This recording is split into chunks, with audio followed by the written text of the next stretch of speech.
projectiles began for also is in section 4.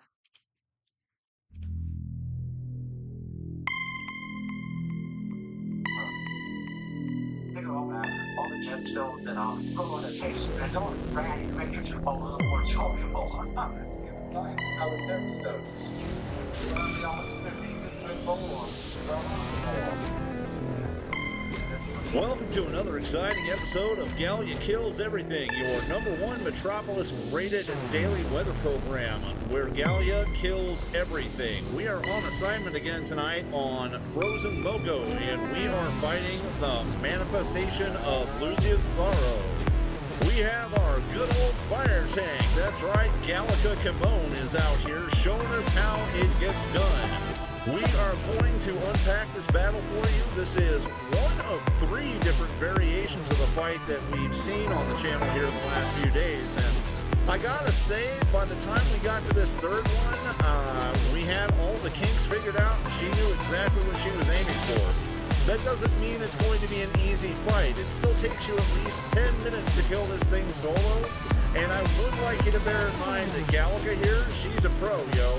So let's go ahead and unpack what's happening here. First off, this fight takes place inside of the fog. That's right, sorrow fog. That means you have a sorrow meter. That also means that that blue lantern over there is not just there for show. He does have Hope's beacon up, but that beacon is not going to be up the entire time, so make use of it while you're near him and while it's available, just to keep yourself from going over into the gray. The other part of this conversation, probably the more important part of this conversation, since you are in the sorrow fog, you do not have a movement mode right now. That means any of that quick little get around stuff, flight, acrobatics, super speed, none of those things work right now. You are stuck on your feet, and that means you're going to have to do everything the old-fashioned way. Now, right off the bat, I'm going to tell you this for free: stay mobile or you will die has never been so true. Unfortunately, it's not the only consideration in this fight. We're going to get into why right now. You'll notice that the manifestation of Luzia's sorrow continuously, and I mean continuously, hits you with direct attacks. She has 2 primary ability attacks that it's going to use throughout the course of the entire fight. One is that beam, which does tremendous amounts of damage. 5-digit damage starting with a 7 or an 8. 7 to 8 ticks in a row. It adds up very fast. The other primary attack it uses is that multi-hit projectile, which is not unlike Flame Cascade or Avalanche. Sometimes you can dodge 1 or 2 of the hits, but expect to take at least some strafing damage. The other part of that conversation is, because these function like channeled moves, they don't miss. You will take that damage non-stop. Now, there are a couple of other considerations to bear in mind here. Important ones, big ones, things that are fucking valuable to know. First off, the primary ad that gets summoned in this fight is going to be the Memories of Sorrow, which are not unlike the Sorrow constructs in their general physical appearance. They all have some rudimentary attacks, but they also have one large attack that they all share in common that they all use at the same time. Now, you'll remember the Gray Lanterns from the solo have that AoE attack they can place on the ground, and it's that zone that just does constant damage to you for the next 15 or so seconds, and it slows you while you're in that. They all have that ability, and they can all use it at the same time if they want to. This has the side effect of covering the entire area that you're in, with overlapping AoE damage zones that all slow you if you're inside of them. Because they also blend in very well with the background, it makes it very, very important to keep an eye on where your feet are at. In addition to that, the manifestation can also disable the blue lantern. That means you don't have a Hope's beacon up to go to, and if you're using a build like Gallica here is, that means you need to get to it anytime it is available because you don't have a backup. Remember, if that sorrow meter gets all the way to full, you take 6 digits of damage a second until you die. Now, that should be enough to make you wary of what's going on in this fight. But this wouldn't be a bounty without the ghost of Billy Mays showing up to let you know. But wait, there's more. Yes, that's right. The Subjugator style beam orbital that gets used inside of the solo is also one of the attacks this thing uses, except it summons 3 of them at the same time. Now, these aren't too bad if you keep an eye on where they're at, but if you get close to them, they do a tremendous amount of damage.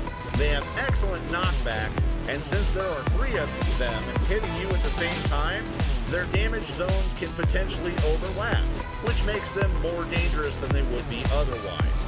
In addition to that, as you can see, sometimes the memories of Zorro decide not to hit you with those AoE zones and instead just use non-stop ranged attacks on you. You want to kill those things as soon as you notice they're there, which is hard to do because the entire world is gray. This is really an insidiously designed bounty from that standpoint. Now, a couple of things that I'm going to let you know right now before we get into the rest of the discussion.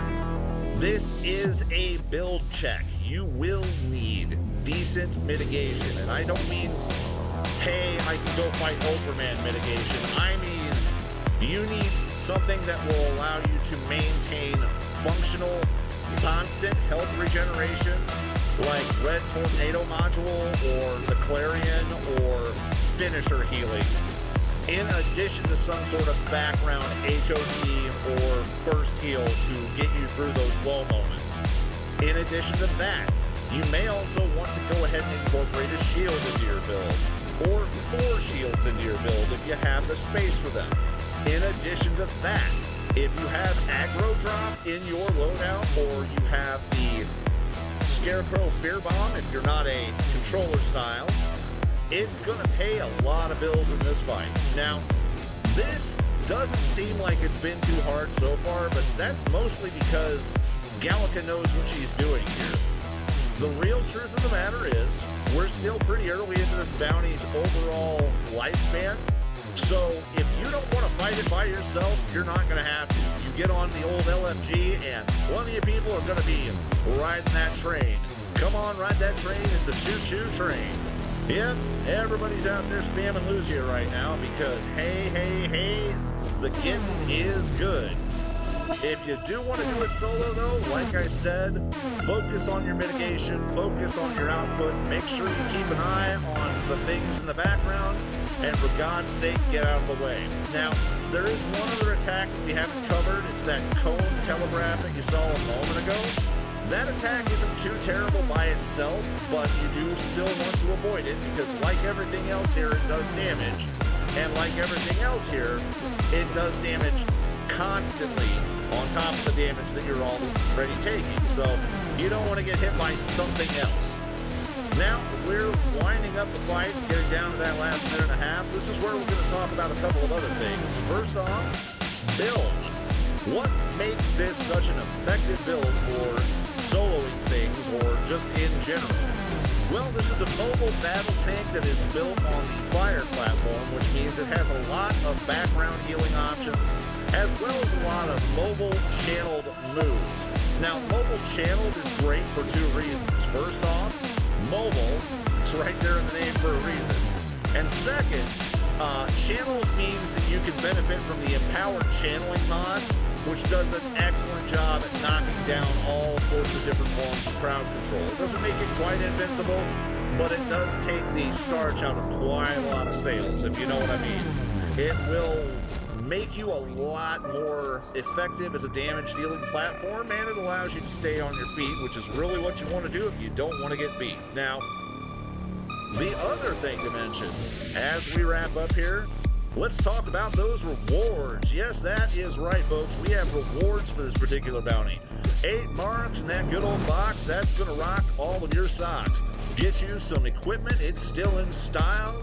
Put it on, it'll make you smile. In addition to that, there are beats galore for completing this chore. If you beat her down, go get some more. And that is how you settle that score. All right, folks. Well, as you can see, we've got another one in the bag. Join us next time on Gallia Kills Everything. It's your host. Good fight. Good night.